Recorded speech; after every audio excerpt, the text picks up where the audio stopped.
You ready? Everybody ready? We're cooking. We're cooking. Welcome. Yep. Getting off to a bad start. No, that's a mistake. Welcome back. Well, today we're covering a murder/missing persons case with the help of our crime expert. Say hi. Hi. Stacy, the crime expert. She's spent a better part of her life watching ID channel and, reading about serial killers. What channel? ID. ID. Oh, ID. Right. I don't know why. Yeah. Grief. She watches so much she got paranoid one night. She thought her Yorkie was a serial killer, and she stayed up all night to make sure the dog didn't have a knife. Did actually happen? No. This time, we're going to Christmas, 1945, in West Virginia, living in Fayetteville, West Virginia.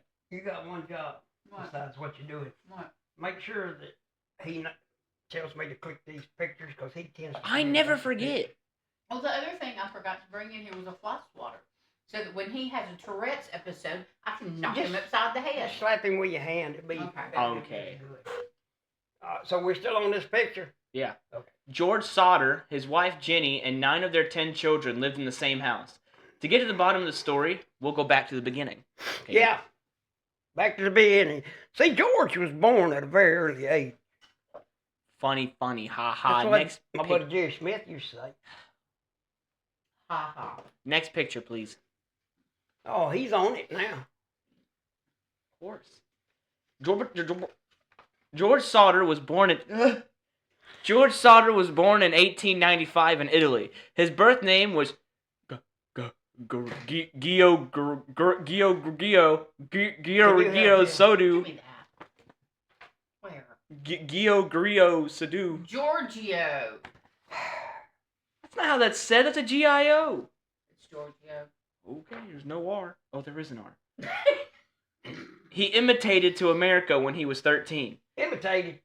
How did he imitate? Immigrated. He immigrated to America when he was 13. Oh. He never talked about his homeland and never told anyone the reason he left Italy. He found employment in Pennsylvania carrying water and supplies to railroad workers. He eventually moved to West Virginia and started a trucking company in 1922. He married Jenny Capriana. You said he never did tell nobody he was from Italy. There ain't nothing to brag about. They got spaghetti there. Yeah, and Mussolini. And pasta. And Mussolini. And pizza, I think. And Mussolini. No, pizza's Hawaii. You know who? I bet you don't know who Mussolini is. That's why they call it Hawaiian pizza. Right? Who's Mussolini? What? Huh? You're about to graduate high school. Who's Mussolini? He's the guy with the mustache. No, he didn't have no mustache. He had like a twirly one. That's Hitler. No, he had a twirly one. No, he didn't. Okay, who's Mussolini? You don't know who he was. No. Do you know what? He fought in the Civil War. No. Oh my God. Can you tell him who No, Mussolini you is? tell him. Okay, Hitler ran Germany. Right. Okay. So he's the same guy. Sorry. Mussolini ran Italy. They were on the same team. You heard of the Axis powers? You got Hitler, Mussolini, and then that bozo from Japan. What was his name? Joseph Stalin. No. He was on our side. The guy from Japan. Axis power? The one from Japan, one that never won a war, his name was Win One Soon. Okay, bro. Okay. Anyway, I didn't mean to interrupt you. Go ahead. You did. I was mid-paragraph. He eventually moved to West Virginia and started a trucking company. In 1922, he married Jenny Caprina, who also had immigrated to America from Italy. There somewhere. Next picture, please. That's how he pronounces names. He says it any way he can think of. That way he knows he's got it in there somewhere. Oh, there he is. Look at that mustache on old Mussolini. Big twirly mustache. Woo, look at there. Look, them twirls are so thick you can't even hardly see his face. He doesn't have a mustache. What? They bought a 2-story house just outside of town. George was a very optimistic, opinionated person and often upset people that didn't agree with him. Living in a community of mostly Italian immigrants, he upset many of them by opposing Benito Mussolini vehemently. At the time of the disaster, his second oldest son, Joe, was 17 years old and serving in the U.S. Army in World War II. His youngest child was a daughter, age 3. Wait a minute. So his neighbors are all Italians like him, right? Right. And they living in America, Right. and everybody in America's fighting the Nazis I think it's pronounced and the Nazi. fascists. It's pronounced Nazi. I know. That's why I said Nazis and the fascists. And then they get mad at him for saying something bad about the enemy. What's wrong with these people? They would have thrown them out of the country. Ungrateful buttholes. Well, didn't Japan create the guillotine? So, like, historic. No. Oh, that was Vietnam. Go to the next picture. Go to the next picture. Oh, yeah. Oh, yeah. Before the incident, an insurance salesman met with George and found his opinion about Mussolini offensive. He warned George that his house would go up in flames and his children would be destroyed. Another visitor to the house seeking work later testified that he had warned George that his fuse box wasn't safe and would start a fire someday. George didn't believe the man because he just had the house rewired. Then his children reported they were being watched going to and from school by a strange car. Oh, got a couple questions for you. I know you do. But I want you to be real serious when you answer them, okay? Okay. How does a strange car watch you? And what makes it strange Dash to cam? begin with? Dash cam. They didn't have dash cams back then, bozo. What year was it? And is this guy naked running with his horse? And he don't need to ride that horse because he's taller than the horse. Ha ha ha. Funny. Trying to undermine it. Go to the next picture. Undermine I don't it. want to look at this picture anymore now. Hey, what number picture are we on? Am I on the right number? 5. Okay, we're on 5.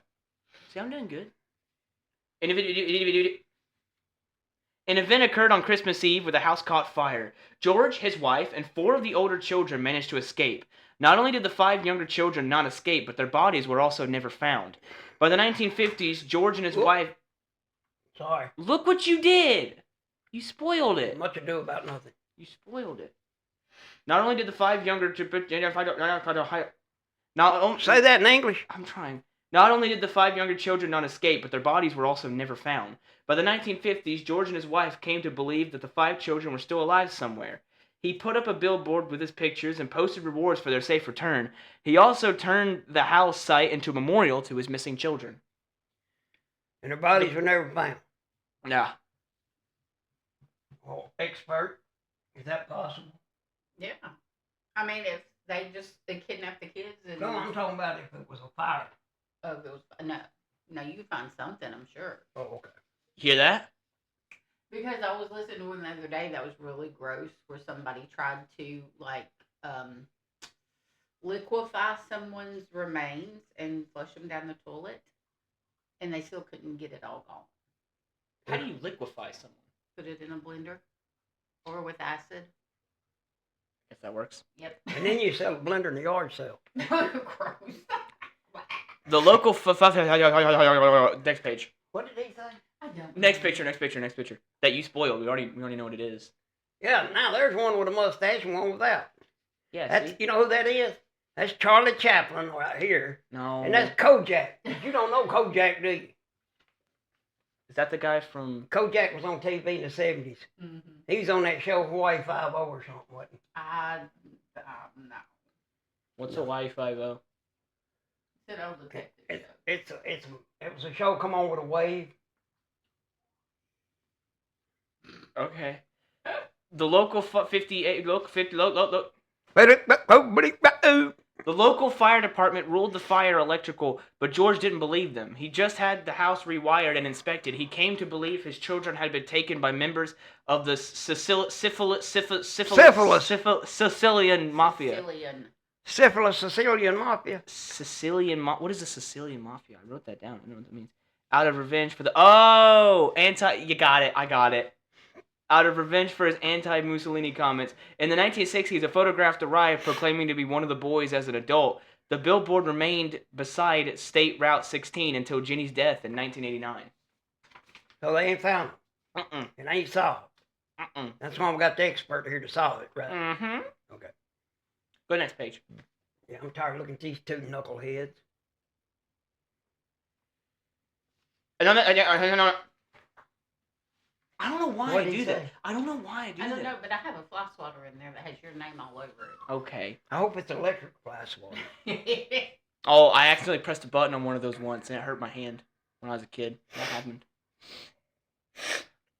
Where am I? Oh, top of the page. On the night of the fire, 19-year-old Marion woke up at 12:30 p.m. because the phone was ringing. A woman with a strange voice asked for someone Marion didn't know. She could hear people laughing in the background. She told the woman that she had the wrong number. The other children were nowhere to be seen. She assumed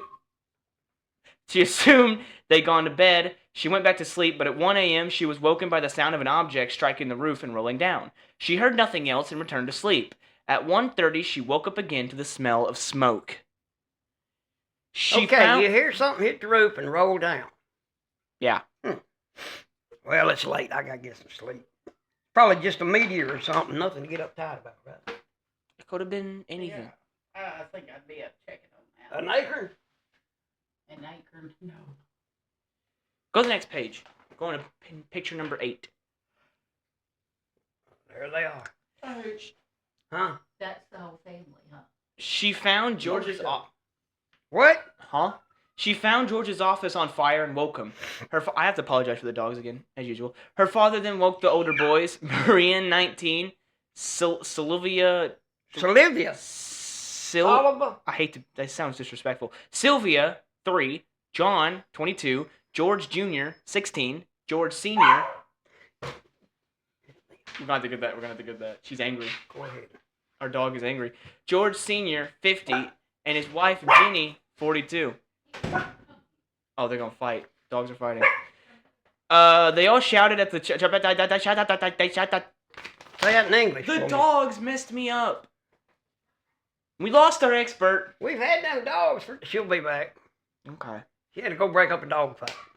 They all shouted at the children upstairs, but got no response. Marian. Oh, geez. Mario Marin. Marian had to run to a neighbor's house to call the fire department. Mysteriously, a driver saw the fire and attempted to use the phone at a local tavern, but was unable to reach anyone. Another person driving past simply drove to the fire department and notified them. Now, you see how hard it was back in me and Stacy's day to notify the fire department you had a fire because your phone was on the wall? Yeah, what do you do if the phone catches on fire? You're out of luck. It makes it hard to hold. Man, y'all were like cavemen back then. Yeah, I know. Go to the next picture. Things get stranger from this point on out. George, in his bare feet, raced to get the ladder he kept propped against the house to rescue the children, but found it was missing. He climbed the side of the house and broke a window, which only caused him to get a severe cut on the arm. He then decided to drive 2 of his trucks against the house and climb on top to reach the children. Both were in excellent working order the previous day, but neither would start that night. To make matters worse, the fire chief F.J. Morris couldn't drive and had to wait for someone to arrive at the fire department who could drive. Wait a minute now. I can't let that go by. You know I can't. You What? throw a slow ball down the middle. I don't ever recall hearing of a fire department. You didn't have one person who knew how to drive. We got one man here who can drive, but he ain't here right now. He could have been dealing with other fires. If you can't drive, you shouldn't be the fire chief. Yeah, for real. Think about it. Well, the fire chief doesn't go to the fires. He just Oh, tells we would have people been to. here earlier. We would have been here earlier if the one man who could drive a truck was in the middle of what he claimed was his best performance in bed with his wife ever, and that call come through and almost woke his wife up. Go to the next picture, please.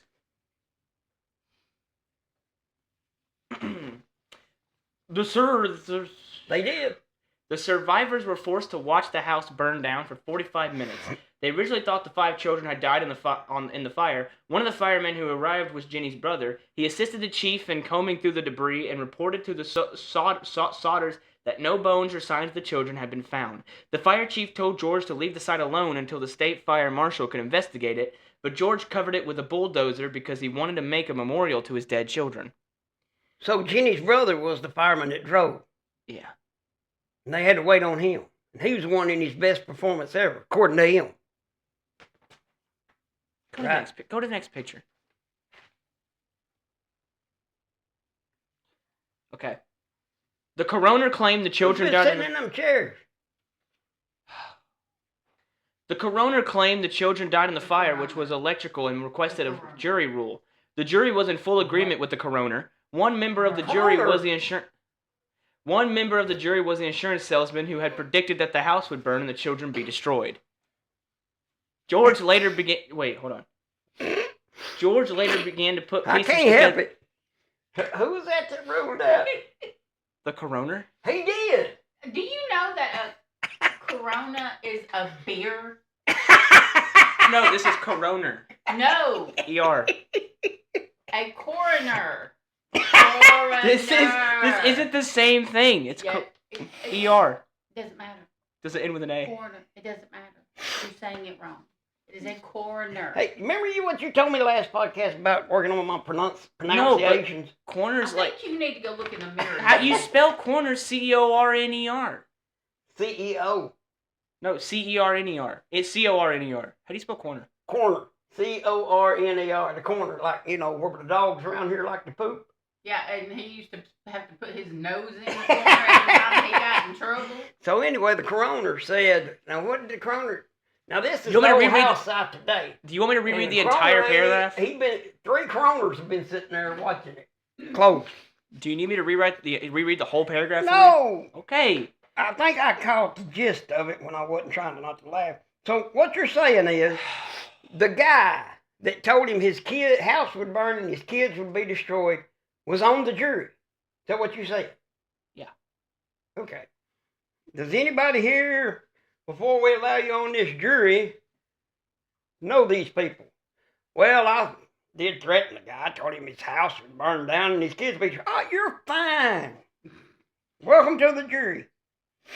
George later began to put pieces together. He realized when he escaped the house that the power was still on. If it was an electrical fire, the power should have gone out. Someone had taken the ladder propped against the house and thrown it down a 75-foot embankment nearby. The phone line had not been burned as assumed at first, but was cut by someone who climbed 14 feet up the pole.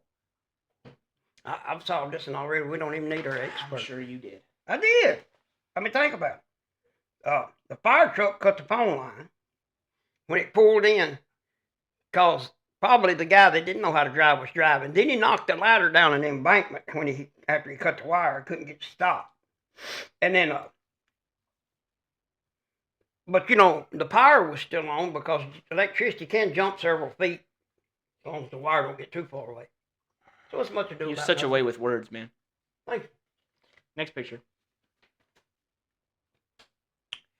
There he is. Oh, that's the police chief, not the fire chief. Authorities soon arrested a thief who admitted cutting the phone line but denied starting a fire. His name was never released to the public, and he claimed he thought he was cutting the power to the house. Jenny refused to believe Chief Morris's theory that every bit of the children had burned up. The tin roof was still intact, and many of the kitchen appliances hadn't even burned up. She began to experiment on dead animals and contacted a crematorium. She was told that What was that crematorium. What is a crematorium? Like a guy That's who's what the like expert tells he's me. like What's a crematorium. he's like I don't know about that, but I know what a crematorium is. Oh, that's not what that is. Yes, it is. She was told that now y'all messed me up. I don't know what I know. you messed him up now. She began to experiment on dead animals and contacted cronium. She was told that human bones still remained after burning in 2,000-degree fire for 2 hours. George remembered his truck refusing to start. One theory was passed around that in his panic he had flooded both of the trucks. The woman who made the wrong number call was located according to police, and she admitted it was the wrong number. Okay, I don't know what's worse in this story. Okay, they caught a guy cutting the phone line, but he admitted he didn't start the fire. So you're free to go. Just happened to cut the phone line the same night that the fire started. Don't worry about it. We take your word for it, sir. And then, worse, his wife's experimenting. Talk about Hitler. Hey, She's experimenting on animals, you know? Well, let me see if this cat will burn if I set it on fire. Man, last time I saw that cat, it was passing a motorcycle out on Route 5. Go to the next picture. It's kind of messed up, disrespectful a little bit. Oh. What? Setting cats on fire? You need to tell her, not me. Oh, that's a hand grenade. Hubba Bubba. That ain't Hubba Bubba. Ain't chewing gum. A bus driver soon came forward stating that he drove past that night and saw people throwing balls of fire at the house. Balls of fire? Yeah. Like the Johnny Cash song. Marion remembered the sound of objects striking the roof and rolling down. The family soon found what happened to be an incendiary device in the yard. Yeah, we thought it was an incendiary device in the yard, but it wasn't. Turns out it was just a glass bottle filled with gasoline with a rag stuck to the top. With burn marks on it. Well, that's what they call that. Molotov cocktail. Yeah. Cocktail. Okay. I'm with you on that. Go I next agree. Picture. Next picture. Yeah, we're going fast now. Oh, we're going to Florida. One witness stated that she saw the missing Sodder children in a car watching the fire from the road. Another woman saw them in a car with a Florida license plate that came into the restaurant where she worked. She claimed she served the Sodder children breakfast that morning. Wait a minute now. We're going to burn your house down. We're going to make your kids sit in the car and watch it burn down. Watch your dad run around the yard like some kind of maniac trying to save you. And then we're going to breakfast. Psychopath, man. Yeah. Next picture. Oh, yeah, that's pretty. What is it? I lost my spot. A private instigator. Tell him to use his finger. He don't. I know. A private instigator informed the Sodders about the insurance salesman being on the jury.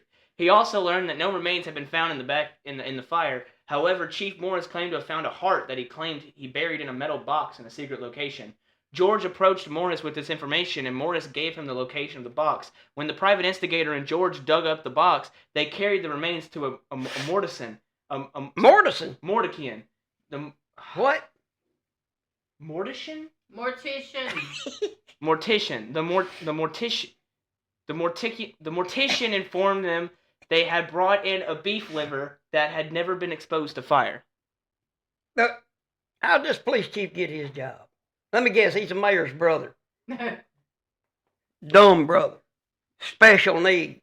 Hey, don't say that. I don't know. What? Too far. I figured this out.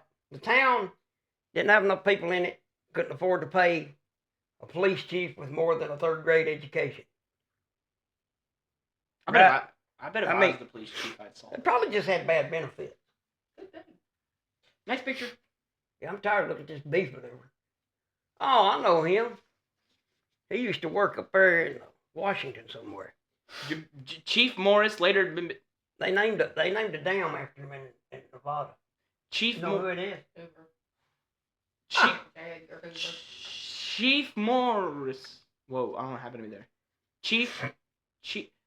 Chief Morris later admitted that he had placed the liver there, hoping the Sodders would find it and come to believe their children died in the fire. He claimed he was only trying to help them out. Good job. Oh, yeah. That's his job, man. It's good reasoning, you know? Yeah. Help them out. George spent the rest of his life searching for his missing children. He saw a girl in a ballot in New York City. A ballot? Yeah. What do you mean? She was, like, for running for president ballot? I guess. Or congressman? I guess. What was she running for? The T is silent. Bali? He saw a girl in a Bali in New York City. Ballet. You ever heard of a ballerina? That's how you say that? That's how you spell that? Ballet. A ballet. Yes. How old are you? What grade are you in? 19. Mentally? You are not 19. He's in the second. Almost. I'm close enough. Anyway, go ahead with your ballot. He saw a girl in a ballet in New York City in a magazine that looked like Betty. He drove to the girl's school and repeatedly demanded to meet her. J. Edgar Hoover, director of the FBI, promised George he would help if the local police would request it. The local police refused. No, we don't need no FBI help solve this mystery because, I mean, although it'd be nice if they could come and teach our fire department how to drive. For real. I can't drive, but I could, stop a fire. You would run from a fire. You wouldn't? Next picture. Not if you were in the house in it, he would. Exactly. Thank you. Well, I'm brave. I could Oh, there he is. take it. There, who is that? George hired a famous pathologist What? named Oscar Pathologist? Hunter to Pathologist.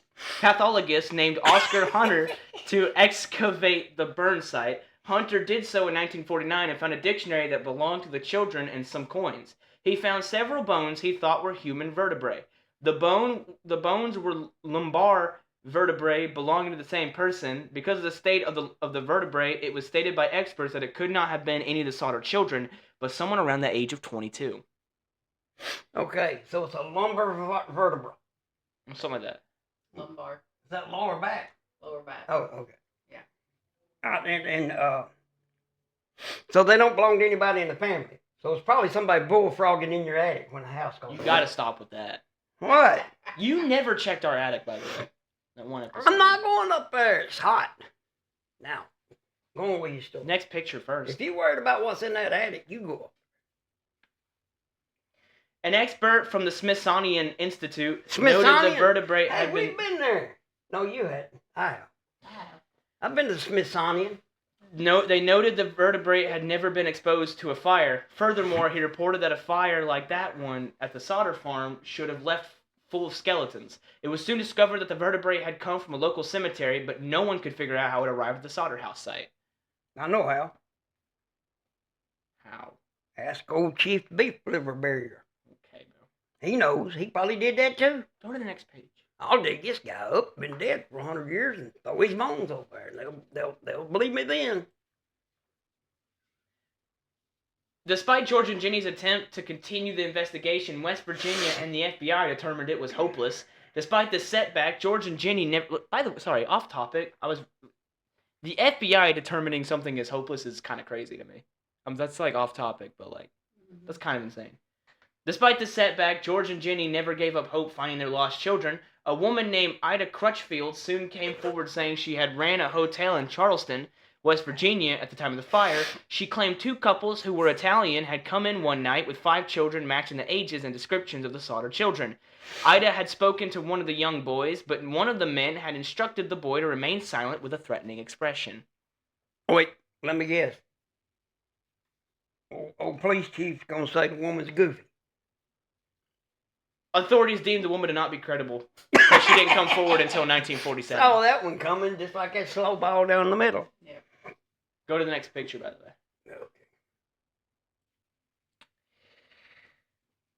Okay. George raced across the globe, checking out every tip that came his way. He traveled to Missouri because he was told that Martha was being held in a convent there. A what? Convict? Convict. Okay. Convent. Oh. A report came from Texas that someone had admitted to starting the fire. One of the Jenny's relatives lived in Florida and was forced to prove to George that the children was his.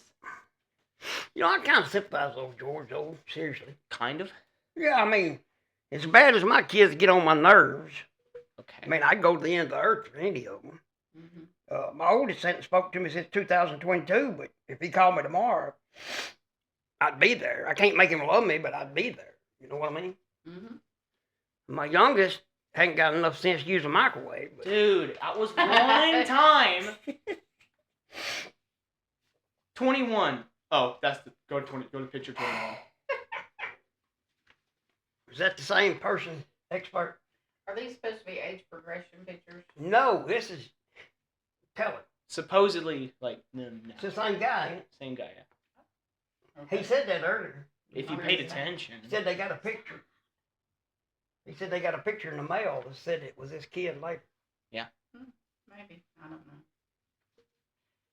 In Maybe. She don't know. In 1967, a tip came in that Lois and Maurice were living there under another name. George and his son-in-law went there to interview them, but both men denied they were his sons. George believed both men to be his sons until his dying day. The same year, a photograph was sent to the Sodder family in the mail showing what was claimed to be Louis at present. Another letter arrived with another picture of Louis stating he was in Kentucky. George paid a private investigator to find this man in Kentucky, but the man disappeared with his money and never reported back. And that's why you don't pay the butthole till he gets back with your information. Oh, he was desperate, man. I don't think that's the same guy. You do? I don't. Don't? Oh, okay. Go to the next picture. Well, his ears are sticking out here, and they ain't there. Well, look, the eyebrows. The shape of the earlobe. Shape of the eyes. Yeah. I'll go with the expert on this one. And look how much bigger his neck is over here than it is. Also, the black and white color of the picture isn't the same as the black and white color of the other picture, so they're probably not the same person. You mean they didn't have color back then? Yeah, but it's not the same, so it wasn't taken with the same camera. Yeah. Okay, go ahead. George died in 1969 at the age of 73. He rests in Han Lawn Memorial Park Cemetery, Oak Hill, West Virginia. Jenny died in 1989 at the age of 85. She always kept the site as a memorial. All of her children, except John, believed the Sodder children were still alive somewhere. John believed that his parents just refused to admit that his siblings had died. 3-year-old Sylvia, sorry, this is disrespectful. Sylvia was the last Sodder child to die in 2021 at the age of 79. Okay, expert. What's your take on this? I think they were kidnapped. So you think I that? just don't know by who. It is a mystery. Huh? It is a mystery. I have to say, I'm stumped. I think I might know. I have a sneaking suspicion that the guy who screams your house is going to go on fire and your children will be destroyed might be behind it. Could be. In some way. But he served on the jury, so that means he's clean. Oh, you're right. Well, and not just that. It's too many weird coincidences. Like the guy who supposedly cut the telephone wire. And why was The the same chief? night. Why was the chief of police out burying a beef liver and telling people it's the damn heart of one of the kids? That's bizarre. What number are we on? The picture? 22. Okay, go to 23. 23. So, this is going to be the more yeah. The missing children were Maurice, age 14, Martha Lee, age 12, Luis Errico, age 9, Jenny or Irene, age 8, and Betty, age 5. One historian who wrote about the case stated that it makes sense that they died in the fire, but if it is ever learned they did not, they wouldn't be surprised either. So, Okay. Let's go back to this. Pretend we're on the jury here. Okay. I don't want to be that guy. Well, you just sit there and shut up, and Miss Stacy will. Okay. Okay. I mean, this is too weird. Okay. You got a fire department that only has one fireman that knows how to drive. Okay. There's strike one. A police chief burying parts of a cow and telling people it's one of the kids' hearts. There's 2. I mean, and then like Stacy said, a dude cuts a phone line but didn't have nothing to do with a fire. And then a dude says your kids are going to die and your house is going to burn, and he ends up on your jury. I mean, only West Virginia, dude. Well, it sounds like some kind of conspiracy. My buddy's from West Virginia. He ain't weird like that. I mean, he can drive. I can't, though. You can drive, you just can't drive legally. Okay, so. Without me in the car. We got a few more pictures we're going to show off. Oh, we're not done? Yeah, we're going to show off everybody. Okay. Who they are and all that. What? Just who they are and all that. So, oh, next one. Yeah. That's John Sodder, who believed his siblings died in the fire. Go to the next one. Was his last name Copeland? If he just believes they died in the fire, he won't have to deal with it. Mm-hmm. Okay. Jenny with her oldest son, John. Next one. Well, that's an ugly baby she's got. Can we keep it respectful here? Oh. Sylvia, who was 3 at the time of the fire. Sad. She ain't 3 no more. Next picture. Jenny Irene, who was 8 years old. No. And Betty, who was 5. That's it? That's it. That's everyone. Okay, so what am I rating here? If you think it was something more to it than just a fire, man. So did I get my first 10 or what? Nah. But I gotta talk to the expert. She gotta tell me what she thinks. She's the expert on this. She watches the ID channel. I think it's ID. Yeah, what does it stand for? Ignorant dummies. No. Ignorant dummies. institution documentaries. Yes. No. Very good. How'd you- Anyway. Investigating the darkness. Whatever. Anyway. What does it stand for? Investigation. I mean, it's too much crazy stuff. But is it a chance they were in the fire? I don't think so. No. You don't think there's No. a chance? No. Okay. I don't. I think they would have found body parts. Okay. I mean, if it has to be 2,000 degrees to cremate a body. Well, For these 2 hours. firemen can't even drive. How you know they can find a body? Somebody would have found it. Okay. An expert, the guy that came in from the Smithsonian, Mm. he found some body parts that didn't even belong to nobody in the family. That's weird too. That's There's- none of this one make no sense. I'm rating it as what now? Did they die in the fire?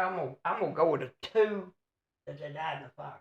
So that goes 8 for the other one. I'll go 8 Yeah. with something else. Something ain't making sense with this one. But That's a was good it one. paranormal? I'll go with a 1. Dang it! Was it a ghost? I'll go with a 1. Did Sasquatch do it? 1. Did Could it be Nessie connected? do it? 1. Could it be connected to Men in Black? UFOs might have done it. I'll give UFOs a 1.1.